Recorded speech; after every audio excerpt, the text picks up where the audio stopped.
तथ्य केवल तथ्य नहीं होते, इसलिए नहीं कि वे झूठे होते हैं, बल्कि इसलिए कि वो अधूरे होते हैं। रविंद्रनाथ टैगोर के ये शब्द हैं और आज की हमारी बातचीत के लिए मुझे लगता है बिल्कुल सही बैठते हैं। हम एक ऐसे ही जटिल मुद्दे की कई परतों को समझने की कोशिश करेंगे। सभी श्रोताओं का स्वागत है। आज हम बात कर रहे हैं एक ताज़ा और बहुत अहम घटनाक्रम पर। फ्रांस, ब्रिटेन, कनाडा, ऑस्ट्रेलिया, कई बड़े देशों ने हाल ही में फिलिस्तीन को एक राज्य के तौर पर मान्यता दी है। जी हाँ, ये काफी बड़ी हलचल है अंतर्राष्ट्रीय स्तर पर। बिल्कुल। इस पर इंडियन एक्सप्रेस में एक अच्छा विश्लेषण भी आया था हाल में, तो हम उसी के आधार पर आज ही चर्चा करेंगे।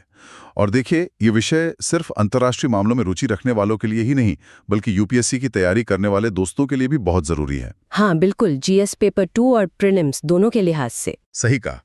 तो आज हमारा मकसद क्या है? हम समझना चाहते हैं कि ये जो मान्यता मिल रही है, इसके असल मायने क्या हैं? क्या इससे जमीनी हालात पर, खासकर गाजा में जो युद्ध चल रहा है, उस पर कोई असर पड़ेगा? और ये जो अंतर्राष्ट्रीय कानून की बात होती है, फिलिस्तीनी राज्य बनने में क्या पेचीदियां हैं, क्या दिक्कतें हैं? तो चलिए इसी को आज खोल कर समझते हैं। शुरुआत करते हैं हाल की खबरों से।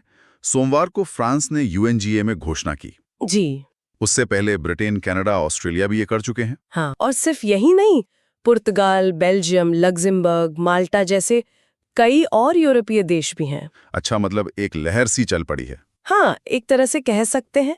ये एक अहम कूटनीतिक मोड़ तो है, लेकिन दूसरे तरफ इजराइल की प्रतिक्रिया वो काफी सख्त रही है, जैसा कि अंदाजा था। हाँ, मैंने भी पढ़ा, नेतन्याहू के दफ्तर से बयान आया था। जी बिल्कुल। बयान में कहा गया कि फिलिस्तीनी राज्य बनाने की मांग आतंकवाद के लिए एक बेतुका इनाम है। बहुत कड़े शब्द हैं। और ब्रिटेन की मान्यता के बाद तो शायद नेतन्याहू ने खुद भी कुछ कहा था। हाँ बिल्कुल, उन्होंने और भी ज्यादा सख्त लहजे में कहा कि हमारी धरती के दिल में एक आतंकी राज्य थोपने की कोशिश का जवाब वो अमेरिका से लौट कर देंगे। और ये भी दोहराया कि एक फिलिस्तीनी राज्य कभी नहीं बनेगा। बाप रे! उन्होंने ये दावा भी किया कि उन्होंने सालों से अंदरूनी और बाहरी दबावों के बावजूद इसे बनने से रोका है। यानी इजराइल इसे सीधे सीधे नकार रहा है, और ये सिर्फ बयानों तक ही सीमित नहीं होगा, है ना? नहीं, बिल्कुल नहीं। ये इजराइल का एक पैटर्न सा बन गया है। अक्सर होता यह है कि जब भी अंतर्राष्ट्रीय स्तर पर ऐसा कूटनीतिक दबाव बढ़ता है, तो इजराइल जमीन पर अपनी सैन्य कार्रवाई और तेज कर देता है। अच्छा। कब्जे को और मजबूत करने वाले कदम उठाता है। ऐसा ही हमने पहले भी देखा है। कब? जैसे 13 सितंबर को जब यूएन महासभा ने 2 राज्य समाधान के पक्ष में वोट दिया था, जिसमें भारत भी शामिल था। हाँ। उस वक्त भी नेतन्याहू की प्रतिक्रिया ऐसी ही नकारात्मक और कह सकते हैं आक्रामक थी। तो मतलब एक तरफ ये देश मान्यता दे है, दूसरी तरफ इजराइल का रवैया और सख्त होता जा रहा है। पर असल सवाल पे आते हैं, क्या इन घोषणाओं से गाजा में जो खून खराबा चल रहा है वो रुक सकता है? जमीनी हकीकत पर इसका कोई असर दिख रहा है तुरंत? देखिए, ये बहुत मौजूद सवाल है। और अगर हम लेश दिमाग से इसका विश्लेषण करें, जैसा आई के लेख में भी इशारा है, तो ये जो कूटनीतिक मान्यता मिल रही है फिलिस्तीन को, ये फिलहाल गाजा युद्ध की दिशा बदलने के लिए शायद नाकाफी है। मतलब जब तक इजराइल के खिलाफ कोई ठोस निर्णायक कार्रवाई नहीं होती या उसकी अपनी नीतियों में कोई बड़ा बदलाव नहीं आता, तब तक सिर्फ मान्यता दे देने से जमीन पर स्थिति बदलनी बहुत मुश्किल है। और इजराइल की तरफ से तो नरमी के कोई संकेत लग नहीं रहे। बिल्कुल नहीं, बल्कि उल्टा हो रहा है। उनका हमला गाजा सिटी में और तेज हो गया है। नेतन्याहू ने साफ कहा है कि भले ही हमास सारे बंदूकों को छोड़ दें, युद्ध फिर भी नहीं रुकेगा। अच्छा। तो इसका मतलब साफ है कि ये जो मान्यता बढ़ रही है, इसके बावजूद इजराइल अपने सैन्य लक्ष्यों को ही पहली प्राथमिकता दे रहा है। तो फिर इस मान्यता का व्यवहारिक असर क्या है? अगर युद्ध नहीं रुक रहा तो कुछ तो हो रहा होगा। हाँ, असर ये हो रहा है कि अब उन देशों पर दबाव बढ़ रहा है जो एक तरह से इजराइल की नीतियों को संभव बनाते हैं या नजरअंदाज करते हैं। जैसे हम देख रहे हैं कि कुछ यूरोपीय देश हैं, ब्रिटेन भी उनमें शामिल है, वो अब कुछ हिचकिताते हुए से कदम उठा रहे हैं। वो इजराइल को दिए जाने वाले निर्यात लाइसेंस, हथियारों की सीधी बिक्री, स्पेयर पार्ट्स वगैरह को सीमित करने की बात कर रहे हैं। सीमित मतलब पूरी तरह रोक नहीं रहे? नहीं, पूरी तरह रोकने। ये कदम ज्यादातर आप कह सकते हैं प्रतीकात्मक हैं या बहुत सीमित असर वाले हैं। यानी ये देश भी थोड़ी दुविधा में है। लेकिन क्या कोई ऐसा देश है जिसका रुख एकदम निर्णायक हो सकता है? हाँ बिल्कुल, और वो है अमेरिका। अच्छा। अमेरिका का इजराइल को बिना शर्त जो साजो सामान और सैन्य मदद मिल रही है वो जारी है। खबरें तो ये भी हैं कि ट्रंप प्रशासन 6.4 अरब डॉलर की और हथियार बिक्री को मंजूरी देने वाला है। इसके साथ ही जर्मनी है, जिसने अभी तक फिलिस्तीन को मान्यता नहीं दी है, वो इजराइल का दूसरा सबसे बड़ा सैन्य आपूर्तिकर्ता है। असलियत यह है कि वॉशिंगटन और बर्लिन ये दोनों मिलकर इजराइल के कुल रक्षा आयात का 90% से ज्यादा हिस्सा देते हैं। 90%? तो ये हथियारों की सप्लाई मतलब एक बहुत अहम कड़ी है। जब तक ये चलती रहेगी तब तक ये कूटनीतिक मान्यता का जमीनी असर बहुत कम रहेगा। बिल्कुल, यही निष्कर्ष निकलता है। ज्यादा देशों की मान्यता से हाँ, इजराइल पर अंतर्राष्ट्रीय राजनयिक मंच पर दबाव जरूर बढ़ता है, उसकी छवि पर असर पड़ता है, लेकिन गाजा युद्ध की जो क्रूर हकीकत है उस पर इसका फौरी असर न के बराबर है। और मजे की बात यह है कि ब्रिटेन, कनाडा, ऑस्ट्रेलिया, इन्होंने जब फिलिस्तीन को मान्यता देने वाले बयान दिए ना, तो उन्होंने खुद भी इस बात को माना कि इस कदम से तुरंत जमीनी हालात नहीं बदलने वाले। अच्छा, उन्होंने खुद माना ये? जी हाँ, उनके बयानों में ये बात शामिल थी। ठीक है, ये तो हुई युद्ध और कूटनीति की बात। अब थोड़ा पीछे हटते हैं, एक बुनियादी सवाल पर आते हैं। जब हम कहते हैं कि किसी इकाई को राज्य का दर्जा मिला है, तो अंतर्राष्ट्रीय कानून की नज़र से इसका मतलब क्या होता है? क्या कोई तय पैमाने हैं इसके? हाँ, ये बहुत ज़रूरी सवाल है और यहीं से फ़िलिस्तीन के राज्य बनने की राह की जो मुश्किलें हैं वो सामने आती हैं। देखिए, अंतर्राष्ट्रीय कानून में राज्य के दर्जे के लिए सबसे ज़्यादा जिसका हवाला दिया जाता है वो है 1933 का मॉन्टेविडियो कन्वेंशन। मॉन्टेविडियो कन्वेंशन?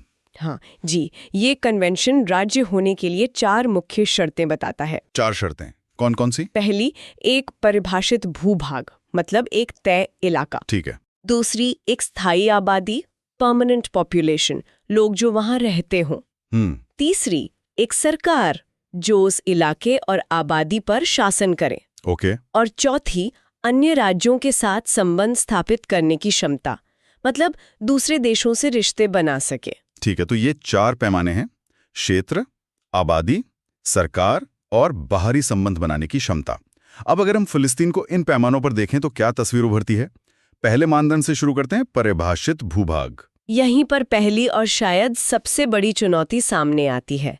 अगर हम व्यवहारिक तौर पर देखें तो आज की तारीख में इजराइल फिलिस्तीनी समझे जाने वाले लगभग 100% इलाके पर काबिज है। 100%? लगभग, हाँ।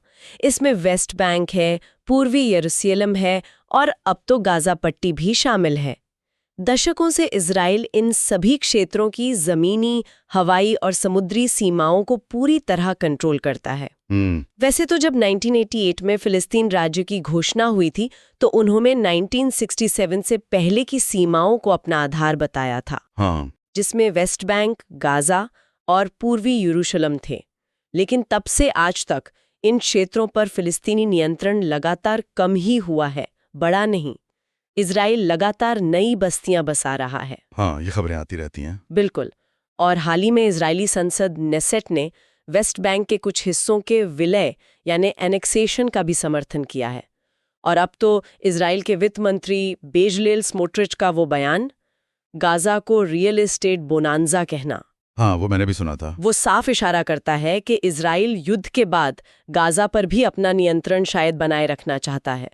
तो ये सारी बातें परिभाषित भूभाग वाली जो शर्त है उससे बहुत कमजोर कर देती हैं। मतलब जिस जमीन पर राज्य बनना है उस पर उसका अपना नियंत्रण ही नहीं है। बिल्कुल, यही असल मुश्किल है। तो जमीनी कब्जा सबसे बड़ी बाधा है। अब दूसरे मानदंड पर आते हैं, स्थायी आबादी। यहाँ क्या स्थिति है? यहाँ स्थिति और भी ज्यादा कह सकते हैं भयावह है। संयुक्त राष्ट्र का जो स्वतंत्र अंतर्राष्ट्रीय जांच आयोग है उसने अपनी 16 सितंबर की रिपोर्ट में बहुत गंभीर बात कही है। क्या कहा है? रिपोर्ट कहती है कि इजरायली अधिकारियों और सुरक्षा बलों का इरादा गाजा पट्टी में फिलिस्तीनियों को पूरी तरह या आंशिक रूप से नष्ट करने का यानी नरसंहार का है। ये बहुत भारी शब्द है। नरसंहार का इरादा? जी। और अगर हम आंकड़ों को देखें तो जो रूढ़िवादी अनुमान है वो भी ये बताते हैं कि गाजा की 10% आबादी या तो मारी जा चुकी है या घायल है। और जो स्वतंत्र अनुमान है वो तो मरने वालों की संख्या 65,000 से कहीं ज्यादा बताते हैं। हे भगवान! इस वक्त 10 लाख से ज्यादा फिलिस्तीनी हैं जो भूखमरी के कगार पर हैं। वो गाजा सिटी में लगातार हो रही अंधाधुंध बमबारी का सामना कर रहे हैं।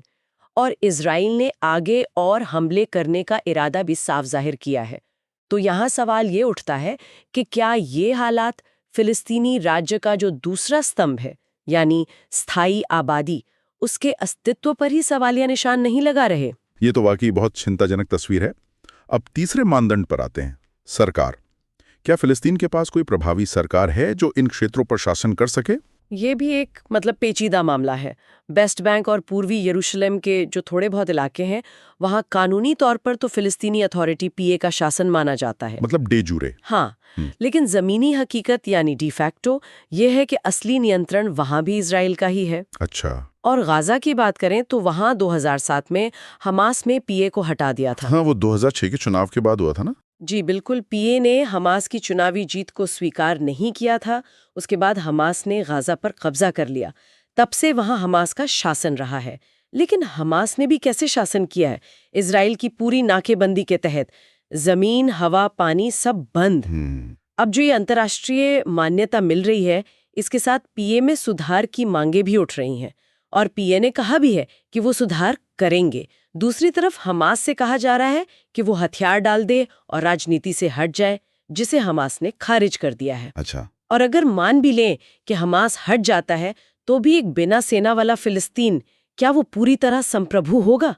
इस बात की संभावना तो बहुत कम है कि इजराइल रक्षा और सुरक्षा जैसे मामलों पर अपना नियंत्रण छोड़ेगा। हाँ, ये तो मुश्किल लगता है। तो एक प्रभावी स्वतंत्र सरकार और उसकी जो प्रशासनिक क्षमता होनी चाहिए, वो सवाल भी अभी भविष्य के लिए।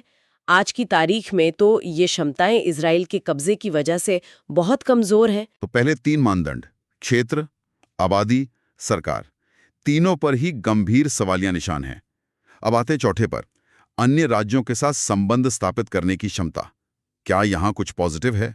हाँ, यहीं पर आप कह सकती हैं, ये जो अंतर्राष्ट्रीय मान्यता मिल रही है, वो तत्काल और सीधे तौर पर मदद करती है। कैसे?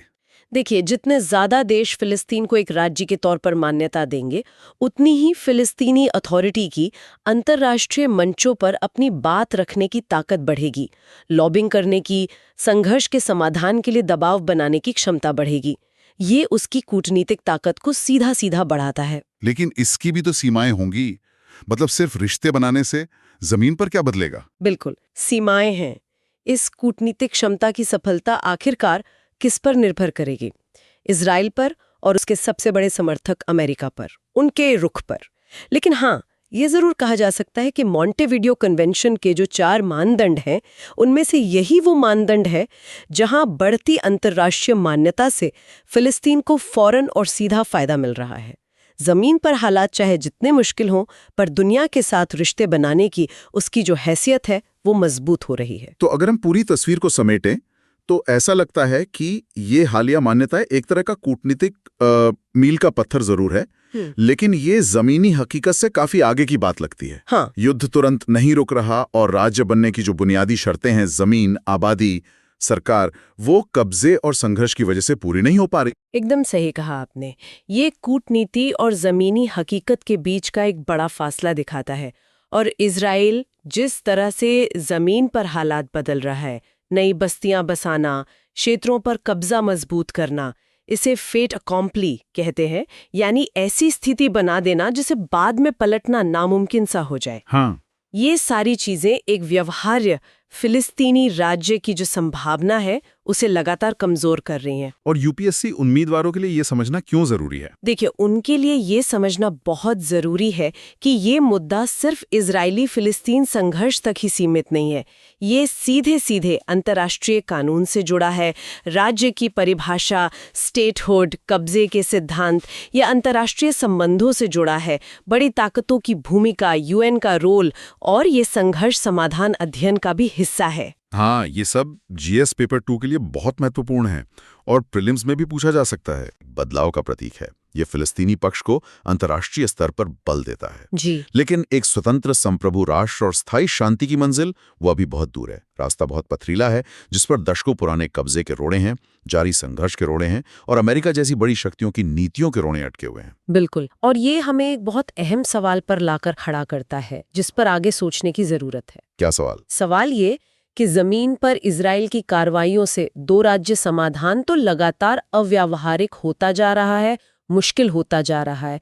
तो ऐसे में इस इजराइल फिलिस्तीन संघर्ष के हल के लिए कौन से दूसरे रास्ते, कौन से वैकल्पिक फ्रेमवर्क या भविष्य के परिदृश्य उभर सकते हैं? वैकल्पिक रास्ते। क्या एक राज्य समाधान की कोई संभावना है या कोई और मॉडल? और इन भविष्य के परिदृश्यों को हकीकत बनाने में अंतर्राष्ट्रीय कानून यथार्थवादी तौर पर क्या भूमिका निभा सकता है? ये वो सवाल हैं जिन पर हमें आगे सोचना होगा। ये वाकई एक विचारोत्तेजक प्रश्न है। उम्मीद है कि इस विश्लेषण से हमारे श्रोताओं को, खासकर जो यूपीएससी की तैयारी कर रहे हैं, इस जटिल मुद्दे को बेहतर ढंग से समझने में मदद मिली होगी। अगर आपको ये बातचीत जानकारीपूर्ण लगी तो कृपया इसे लाइक करें, हमारे चैनल को सब्सक्राइब करें, और अगर आपके कोई सवाल हैं या कोई और पहलू जिस पर आप चर्चा चाहें तो नीचे टिप्पणी करके हमें ज़रूर बताएं। हम कोशिश करेंगे कि भविष्य की चर्चाओं में उन्हें शामिल करें। आज की इस गहरी बातचीत में शामिल होने के लिए आप सभी का बहुत बहुत धन्यवाद।